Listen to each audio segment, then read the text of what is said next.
बच्चों, आपका हमारे चैनल में स्वागत है।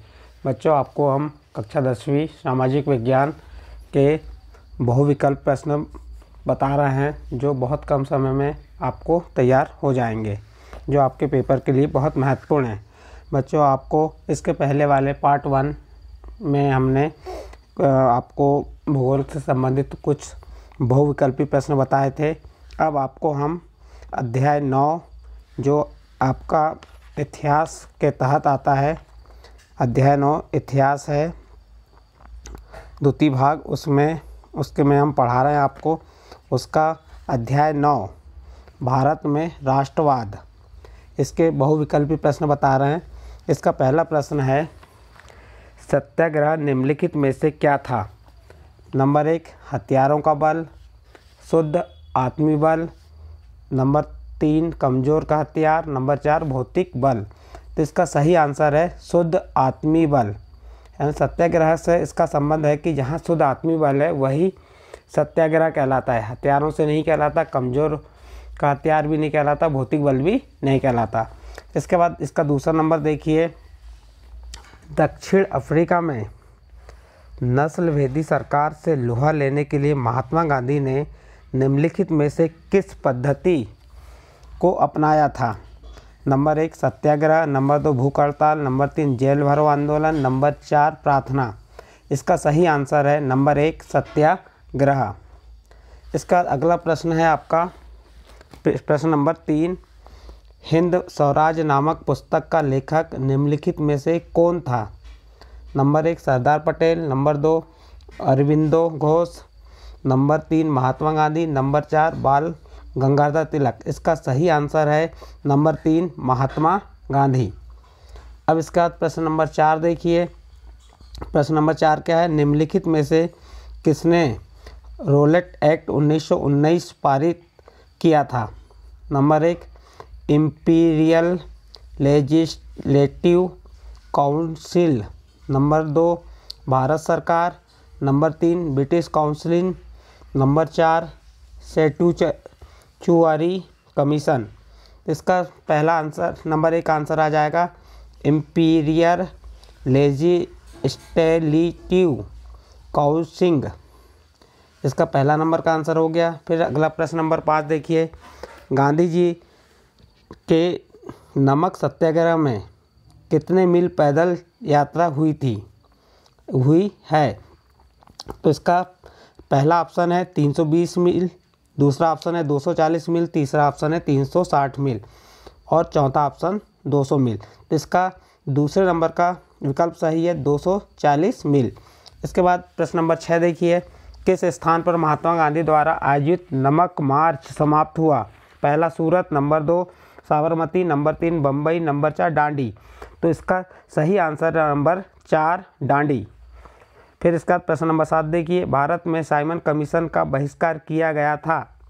कांग्रेस से माना कि लोग, नंबर 1 कांग्रेस से माना कि लोग स्वराज के लायक थे, नंबर 2 कमीशन में कोई भी भारतीय सदस्य नहीं था, नंबर 3 सदस्यों के बीच में अंतर थे, नंबर 4 इसने मुस्लिम लीग का समर्थन किया था। तो इसका सही आंसर है कमीशन में कोई भी भारतीय सदस्य नहीं था, यानी दूसरे नंबर का। फिर अगला प्रश्न देखिए, वंदे मातरम को किसने लिखा? तो इसका सभी को आंसर मालूम है। Number 1 Bankim Chandra Chattopadhyay, number 2 Rabindranath Tagore, number 3 Raja Ravi Varma, number 4 K.T.. Ranade. इसका सही आंसर है पहला बंकिम चंद्र चट्टोपाध्याय ने क्या लिखा है? वंदे मातरम। और रविन्द्रनाथ टैगोर ने क्या लिखा है? जनगण मन अधिनायक।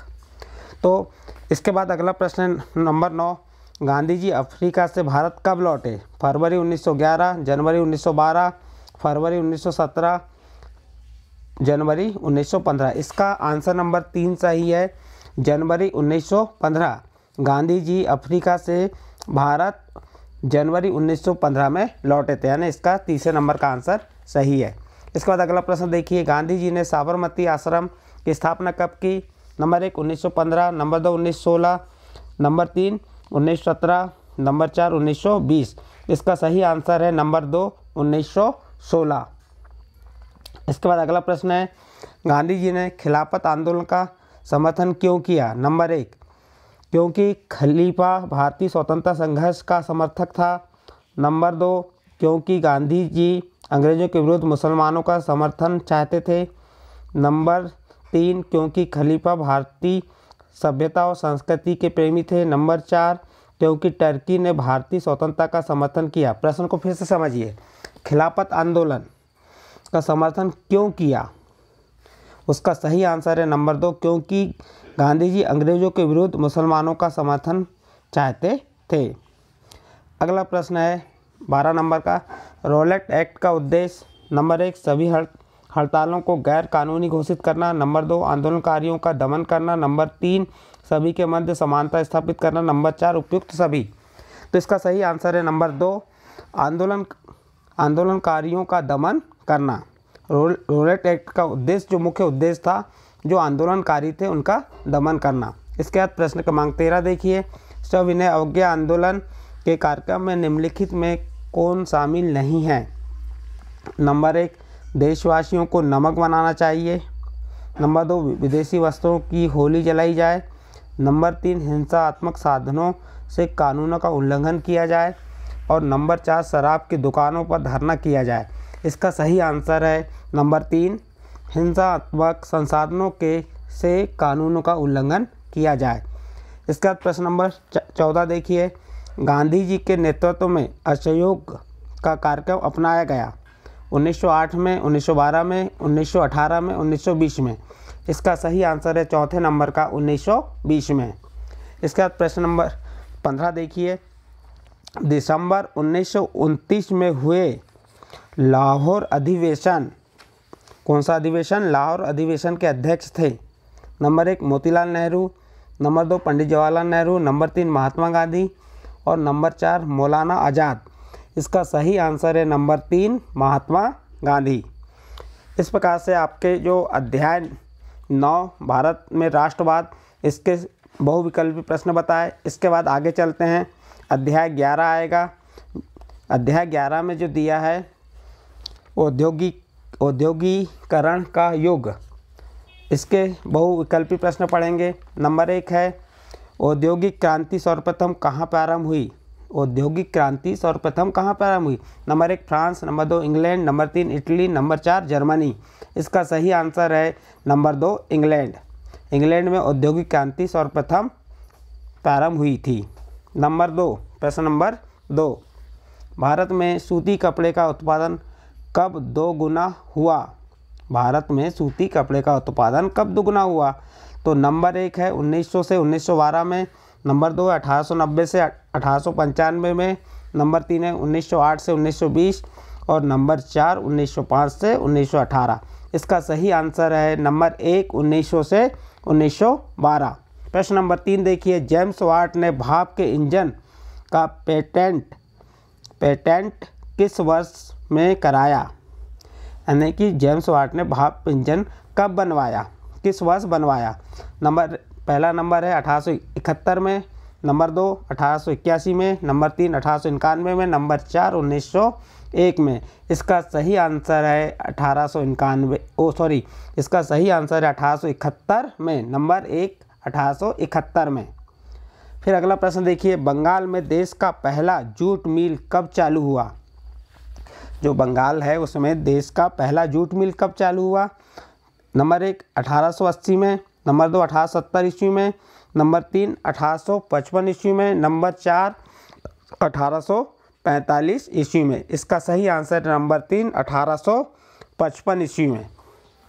अगला प्रश्न देखिए, प्रश्न नंबर 5, 1934 के सनलाइट साबुन के कैलेंडर पर किस भगवान का फोटो छपा था?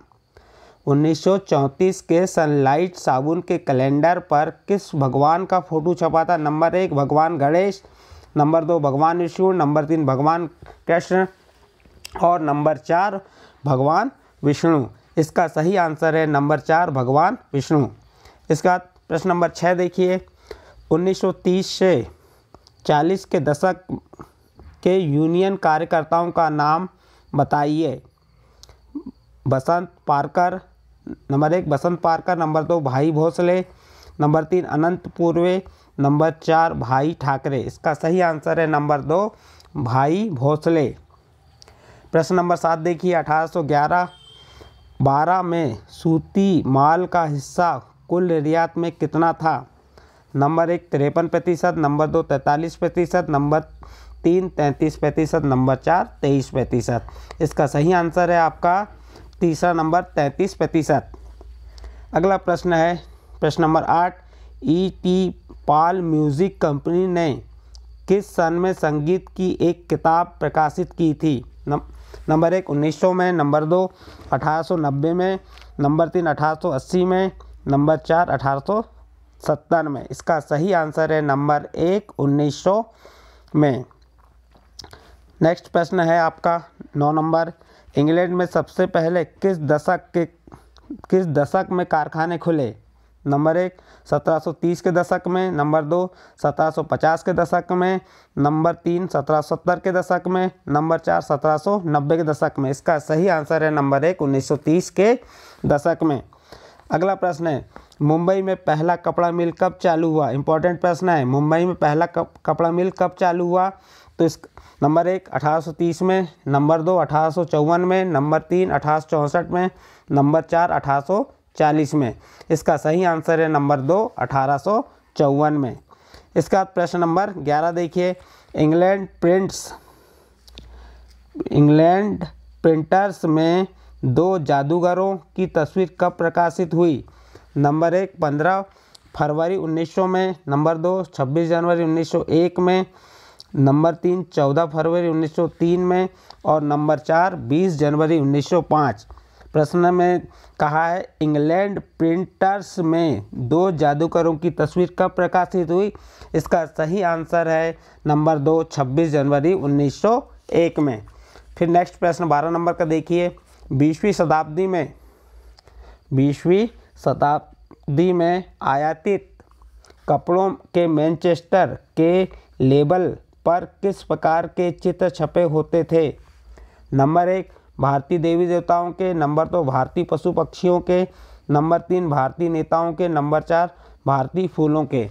इसका सही आंसर है आपका नंबर 1 भारतीय देवी देवताओं के।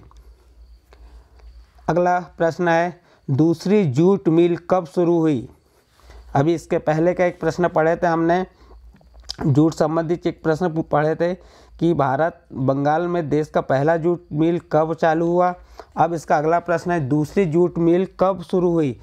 नंबर 1 1875 ईस्वी में, नंबर 2 1872 ईस्वी में, नंबर 3 1862 ईस्वी में और नंबर 4 1850 ईस्वी में। इसका सही आंसर है नंबर 3 1862 ईस्वी में। अगला प्रश्न आता है आपका 1928 के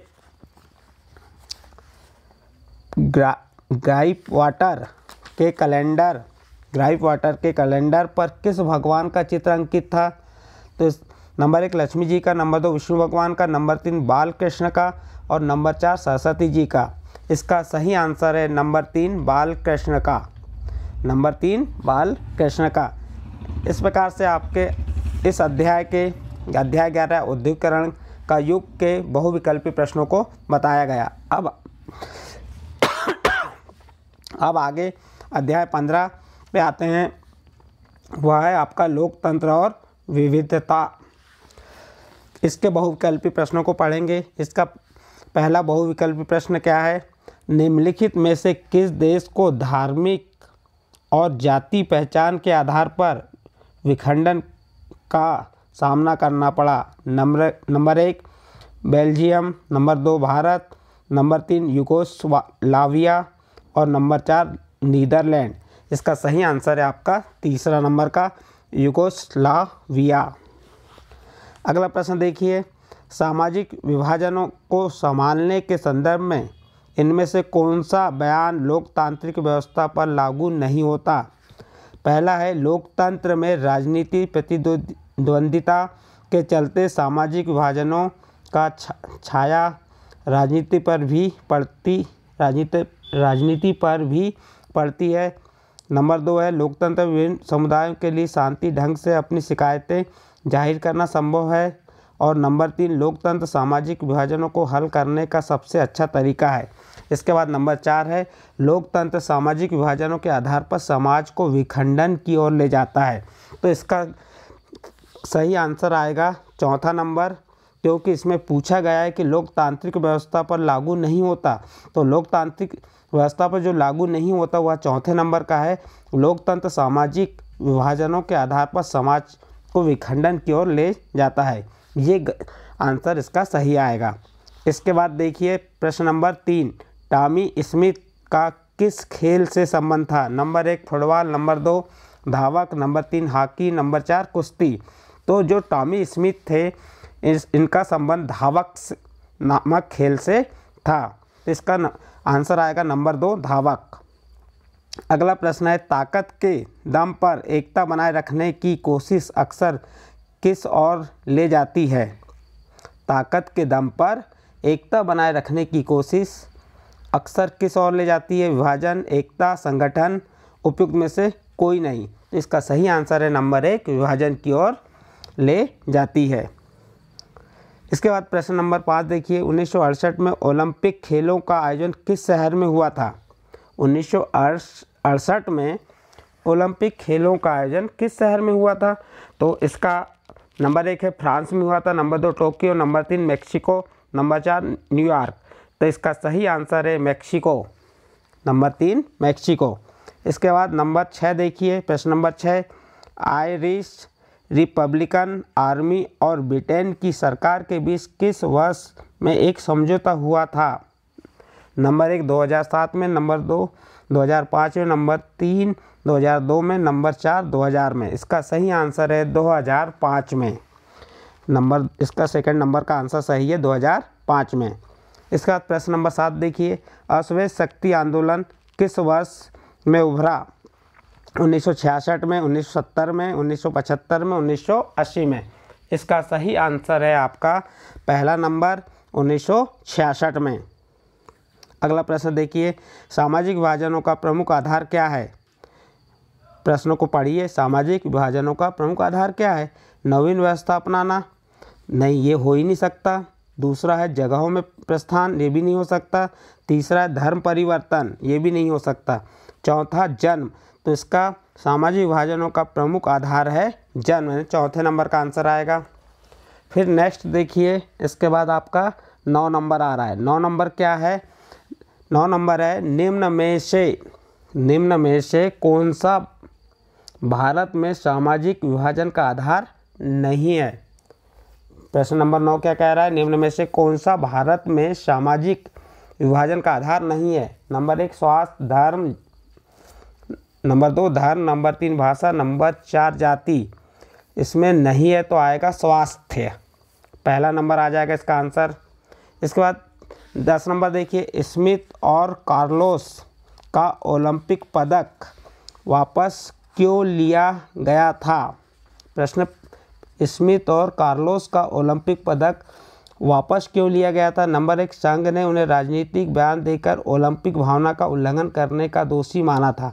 इसका सही आंसर पहला नंबर ही है, संघ ने उन्हें राजनीतिक बयान देकर ओलंपिक भावना का उल्लंघन करने का दोषी माना था। इसके बाद प्रश्न नंबर 11 देखिए कौन उत्तरी आयरलैंड, प्रश्न नंबर 11 कह रहा है कौन उत्तरी आयरलैंड में कैथोलिक लोगों का प्रतिनिधि राजनीतिक दल है?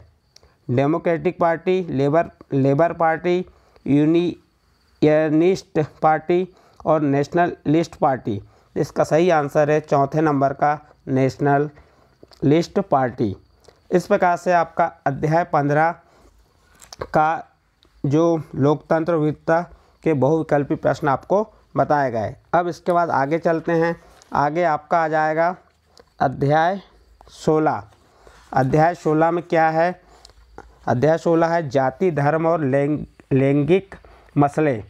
तो इसका पहला प्रश्न है देश में 6 राज्यों में, पहला प्रश्न क्या है? देश के 6 राज्यों में समय उपयोग संबंधी सर्वेक्षण के अनुसार एक औरत रोजाना कितने घंटे कार्य करती है? नंबर 1 है 5.5 घंटे, नंबर 2 6.5 घंटे, नंबर 3 7.5 घंटे से ज़्यादा और नंबर 4 है उपयुक्त में कोई नहीं। इसका सही आंसर है 7.5 घंटे से ज़्यादा।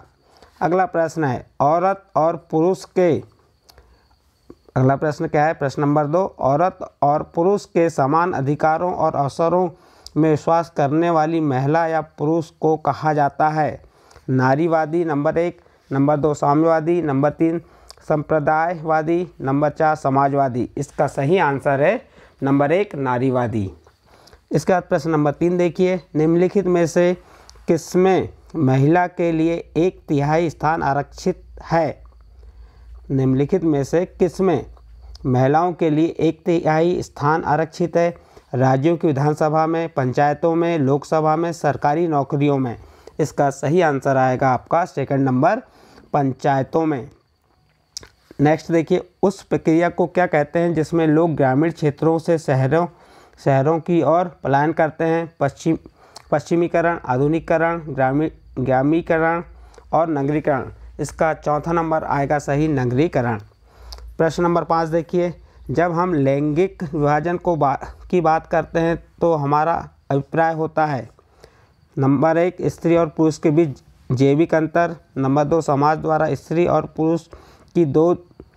पुरुष की दी गई असमान भूमिकाएं, नंबर 3 बालक और बालिकाओं की संख्या का अनुपात, नंबर 4 लोकतांत्रिक व्यवस्थाओं में महिलाओं को मतदान का अधिकार ना मिलना। इसका सही आंसर है समाज और स्त्री और पुरुष की दी गई असमान भूमिकाएं। अगला प्रश्न नंबर 6 आ रहा है आपका। प्रश्न नंबर 6 क्या कह रहा है? धर्म के आधार पर भेदभाव ना करने वाले व्यक्ति को क्या कहते हैं? नंबर 1 धर्मनिरपेक्ष, जातिवादी, नारीवादी या सांप्रदायिक। तो इसका सही आंसर है नंबर 1 धर्मनिरपेक्ष। प्रश्न नंबर 7 देखिए, 2011 की जनगणना के अनुसार प्रति 1000 बालकों पर बालिकाओं की संख्या थी। तो इसका सही आंसर आ जाएगा 919। क्वेश्चन नंबर 4 आ जाएगा 919। पुनः से आप प्रश्न नंबर 8 देखिए, 2019 में महिला सांसदों की संख्या कितनी फीसदी थी? तो उसका आंसर आ जाएगा तीसरा नंबर का 14.36%।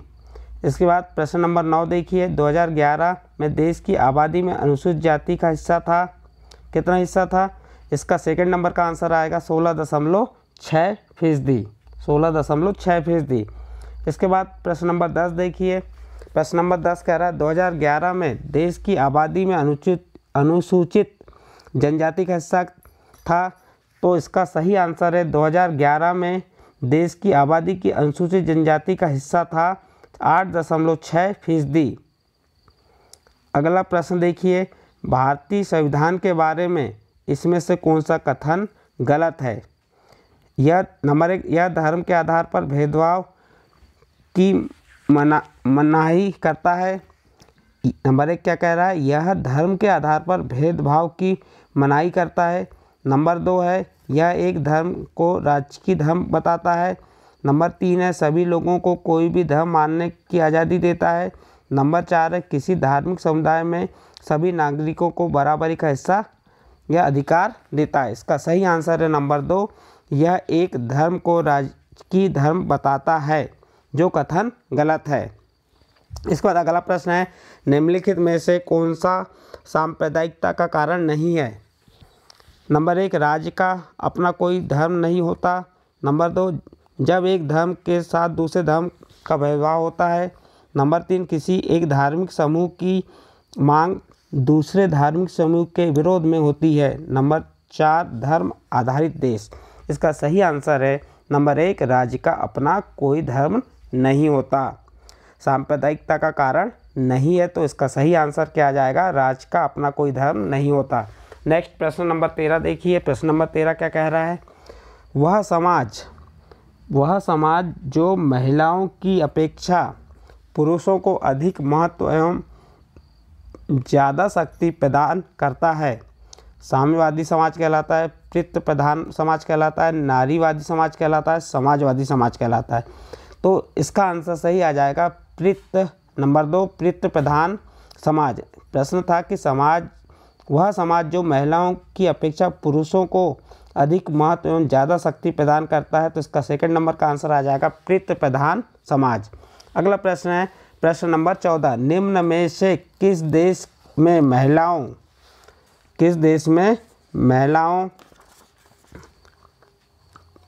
की सार्वजनिक क्षेत्र में सहभागिता बहुत कम है? निम्न में से किस देश में महिलाओं की सार्वजनिक क्षेत्र में सहभागिता बहुत कम है? नंबर 1 दक्षिण Africa, number 2 Denmark, number 3 Norway, number 4 Sweden. तो इसका सही आंसर है नंबर 1 दक्षिण अफ्रीका। इसके बाद आगे देखते हैं अगला प्रश्न जो आ रहा है। तो ये आपका अध्याय जो था अध्याय 16 के वस्तुनिष्ठ प्रश्नों को बताए। इसके बाद अगला अध्याय आएगा अध्याय 21। अध्याय 21 क्या है? विकास, जो इस चतुर्थ भाग के तहत आता है। इसका पहला विकल्प है संयुक्त राष्ट्र द्वारा मानव विकास सूचकांक किस वर्ष में प्रकाशित किया गया? प्रश्न को फिर से पढ़ रहा हूँ मैं। संयुक्त राष्ट्र द्वारा मानव विकास सूचकांक किस वर्ष में प्रकाशित किया गया? Number 1 1985, number 2 1990, number 3 1995, number 4 1999। इसका सही आंसर आ जाएगा नंबर 3 1995। फिर इसके बाद सेकंड नंबर देखिए, भारत में सबसे कम साक्षरता दर कहाँ है? नंबर 2 प्रश्न क्या कह रहा है? भारत में सबसे कम साक्षरता दर कहाँ है? तो इसका सही आंसर क्या होगा? बिहार में। भारत में सबसे कम साक्षरता दर जो है वो कहाँ पे है? बिहार, यानी इसका सेकंड नंबर आ जाएगा। इसके बाद तीसरा देखिए, केरल में प्रति हजार व्यक्ति शिशु मृत्यु दर 2017 के अनुसार नंबर 1 35% प्रति हजार, 30 प्रति हजार, 20 प्रति हजार और चौथा 10 प्रति हजार। तो इसका सही आंसर आ जाएगा चौथा नंबर 10 प्रति हजार। इसके बाद अगला प्रश्न है राष्ट्रीय विकास का अर्थ है नंबर 1 चहुमुखी विकास, नंबर 2 आर्थिक विकास, नंबर 3 सामाजिक विकास, नंबर 4 राजनीतिक विकास। इसका सही आंसर है नंबर 1 चहुमुखी विकास। फिर अगला प्रश्न 5वां देखिए, राष्ट्र की प्रति व्यक्ति आय का अर्थ है। नंबर 1 किसी राष्ट्र में रहे सभी व्यक्तियों की औसत आय, नंबर 2 एक व्यक्ति द्वारा एक वर्ष में अर्जित की गई अधिकतम आय, नंबर 3 एक व्यक्ति द्वारा एक वर्ष में अर्जित की गई औसत आय और नंबर 4 किसी व्यक्ति द्वारा एक वर्ष में अर्जित की गई निम्न आय। तो इसका सही आंसर है नंबर 1 किसी राष्ट्र में रहे सभी व्यक्तियों की औसत आय। अगला प्रश्न देखिए, निम्नलिखित पड़ोसी देशों में से मानव विकास के लिहाज से किस देश की स्थिति भारत से बेहतर है? नंबर 1 बांग्लादेश की, नंबर 2 श्रीलंका की, नंबर 3 नेपाल की और नंबर 4 पाकिस्तान की। इसका सही आंसर है नंबर 2 श्रीलंका। फिर अगला प्रश्न देखिए, सामान्यतः किसी देश का विकास किस आधार पर निर्धारित किया जा सकता है? सामान्यतः किसी देश का विकास किस आधार पर निर्धारित किया जा सकता है? नंबर 1 प्रति व्यक्ति आय, नंबर 2 औसत साक्षरता स्तर, नंबर 3 लोगों की स्वास्थ्य स्थिति और नंबर 4 उपयुक्त सभी। यानी कि किसी भी देश का विकास का निर्धारण प्रति व्यक्ति भी किया जा सकता है, प्रति व्यक्ति आय, औसत साक्षरता स्तर और लोगों की स्वास्थ्य स्थिति, यानी कि इसका आंसर चौथा नंबर आ जाएगा उपयुक्त सभी।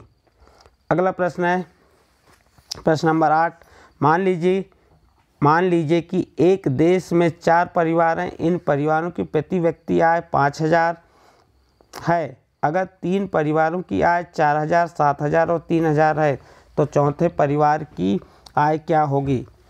तो इसको हल करके देखेंगे तो इसका आंसर आ जाएगा चौथा नंबर 6000 रुपये। इसका आंसर कौन सा आएगा? चौथा नंबर आएगा 6000 रुपये। अगला प्रश्न देखिए, अगला प्रश्न है अपना, भारत में सर्वाधिक साक्षरता वाला राज्य कौन सा है? Number 1 Punjab, number 2 Haryana, number 3 Kerala, number 4 Karnataka. इसका सही आंसर आ जाएगा नंबर 3 केरल। केरल जो है भारत में सर्वाधिक साक्षरता वाला राज्य है।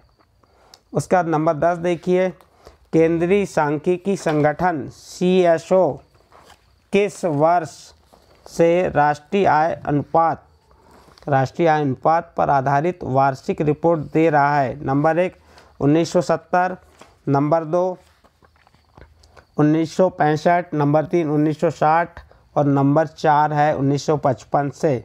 तो इसका सही आंसर आएगा नंबर 4 1955 से। इस प्रकार से आपके अध्याय 21 विकास के बहुविकल्पी प्रश्न बताए गए हैं। अब इसके बाद आपके अध्याय 22 भारतीय अर्थव्यवस्था के क्षेत्रक के बहुविकल्प बता रहे हैं। इसका पहला प्रश्न है, कृषि क्षेत्र में कृषि क्षेत्र निम्न में सम्मिलित है। यानी कि ये पूछा है इसमें कि कृषि क्षेत्र किस में सम्मिलित है। नंबर 1 प्राथमिक में, द्वितीयक में, तृतीयक में और नंबर 4 द्वितीयक एवं तृतीयक दोनों में। तो हमारा जो कृषि क्षेत्र है भारत का वह प्राथमिक स्तर पर है, तो इसका सही आंसर होगा पहला प्राथमिक। दूसरा देखिए, जैसे जैसे अर्थव्यवस्था विकसित होती है राष्ट्रीय आय में तृतीयक क्षेत्र का अंश बढ़ता जाता है, घटता जाता है, बढ़ता है फिर तत्पश्चात घट जाता है, और चौथा है घटता है तत्पश्चात बढ़ता है। तो इसका सही आंसर है बढ़ता जाता है। जैसे जैसे अर्थव्यवस्था विकसित होगी राष्ट्रीय आय में तृतीयक क्षेत्र का अंश बढ़ता जाता है। अगला प्रश्न देखिए, प्राथमिक क्षेत्र की गतिविधि है। जो प्राथमिक क्षेत्र की गतिविधि है, नंबर 1 गन्ने से शक्कर बनाना, नंबर 2 मकान निर्माण करना, नंबर 3 बैंकिंग, नंबर 4 मछली पकड़ना। तो प्राथमिक क्षेत्र की गतिविधि है नंबर 4, सही आंसर मछली पकड़ना। अगला प्रश्न देखिए, एक वस्तु का अधिकांशतः प्राकृतिक प्रक्रिया से उत्पादन किस क्षेत्रक की गतिविधि है। तो इसका सही आंसर आ जाएगा नंबर 1 प्राथमिक। इसका प्रश्न नंबर 5 देखिए, स घ उ के पदों में वर्ष 2013-14 के बीच प्रत्येक क्षेत्रक की हिस्सेदारी कितने प्रतिशत है। तो इसका सही आंसर आ जाएगा तीसरा नंबर 50 से 60। इसका सही आंसर आ जाएगा तीसरा नंबर 50 से 60। अगला प्रश्न देखिए, प्रश्न नंबर 6, किसी वर्ष में उत्पादित कुल मूल्य को स घ उ कहते हैं। इसका सही आंसर आ जाएगा नंबर 2, सभी अंतिम वस्तुओं और सेवाओं। इसके बाद प्रश्न नंबर 7 देखिए, निम्नलिखित में से कौन सा व्यवसाय अर्थव्यवस्था के प्रत्येक क्षेत्र के अंतर्गत आता है। नंबर 1 किसान, नंबर 2 मछुआरा, नंबर 3 शिक्षक, नंबर 4 फैक्ट्री श्रमिक। तो इसका सही आंसर है प्रत्येक क्षेत्र के अंतर्गत आने वाला नंबर 3 शिक्षक। प्रश्न नंबर 8 देखिए, प्रश्न नंबर 8 है, सेवा क्षेत्र के निरंतर विकास का कारण है। नंबर 1 सरकारी हस्तक्षेप, नंबर 2 कृषि एवं उद्योगों का विकास, नंबर 3 सोच में परिवर्तन, नंबर 4 उक्त सभी। एंड सेवा क्षेत्र के निरंतर विकास का कारण है इसका चौथा नंबर उक्त सभी, यानी इसमें सरकारी हस्तक्षेप भी आ जाएगा, कृषि एवं उद्योगों का विकास भी आ जाएगा और सोच में परिवर्तन भी आ जाएगा। इसका सही आंसर है उपरोक्त सभी। अगला प्रश्न 9, सेवा क्षेत्र रोजगार प्रदान करता है प्रत्यक्ष रूप से, अप्रत्यक्ष रूप से, नंबर 3 प्रत्यक्ष एवं अप्रत्यक्ष दोनों रूप से, और नंबर 4 इनमें से कोई नहीं। इसका सही आंसर है नंबर 3 प्रत्यक्ष एवं अप्रत्यक्ष दोनों रूप से। इसके बाद प्रश्न नंबर 10 देखिए, सार्वजनिक और निजी क्षेत्रक आधार पर विभाजित है। प्रश्न क्या है 10, सार्वजनिक और निजी क्षेत्रक आधार पर विभाजित है। नंबर 1 रोजगार की शर्तों, नंबर 2 आर्थिक गतिविधि के स्वभाव, नंबर 3 उद्यमों के स्वामित्व, नंबर 4 उद्यम में नियोजित श्रमिकों की संख्या। इसका सही आंसर है नंबर 3 उद्यमों के स्वामित्व। इसके बाद प्रश्न नंबर 11 देखिए, कपास किस प्रकार का उत्पाद है। प्रश्न नंबर 11 क्या कह रहा है, कपास किस प्रकार का उत्पाद है। विनियमित, नैसर्गिक, कृत्रिम, प्राकृतिक। तो जो कपास है वो प्राकृतिक उत्पाद है, तो सही आंसर आ जाएगा चौथा नंबर प्राकृतिक। इसके बाद निम्नलिखित में से कौन सी क्रिया प्राथमिक क्षेत्र की नहीं है। नंबर 1 मछली पकड़ना, नंबर 2 खनन, नंबर 3 विनिर्माण और नंबर 4 लट्ठे बनाना। इसका सही आंसर आ जाएगा नंबर 3 विनिर्माण, जो प्राथमिक क्षेत्र में नहीं आता। अगला प्रश्न है, प्राथमिक क्षेत्र को निम्न में से किस और नाम से भी जाना जाता है। नंबर 1 सेवा के क्षेत्र, नंबर 2 कृषि एवं सहायक क्षेत्र और नंबर 3 प्राकृतिक क्षेत्र, नंबर 4 औद्योगिक क्षेत्र। तो इसका सही आंसर आ जाएगा नंबर 2 कृषि एवं सहायक क्षेत्रक। इसके बाद प्रश्न नंबर 14 है, परिवहन, भंडारण, संचार और बैंक सेवा किस क्षेत्र के उदाहरण हैं? नंबर 1 प्राथमिक क्षेत्र के, नंबर 2 द्वितीयक क्षेत्र के, नंबर 3 तृतीयक क्षेत्र के, नंबर 4 विनिर्माण क्षेत्र के। इसका सही आंसर आ जाएगा नंबर 3 तृतीयक क्षेत्र के। इस प्रकार से बच्चों आपको मैंने जो आपकी सामाजिक विज्ञान के जो बहुविकल्पी प्रश्न हैं वो बताने का प्रयास किया। आप इसे ध्यान से सुनिए और देखिए, आपको जल्दी से जल्दी याद हो जाएंगे और पेपर में आपको सहायता मिलेगी। ठीक है बच्चों।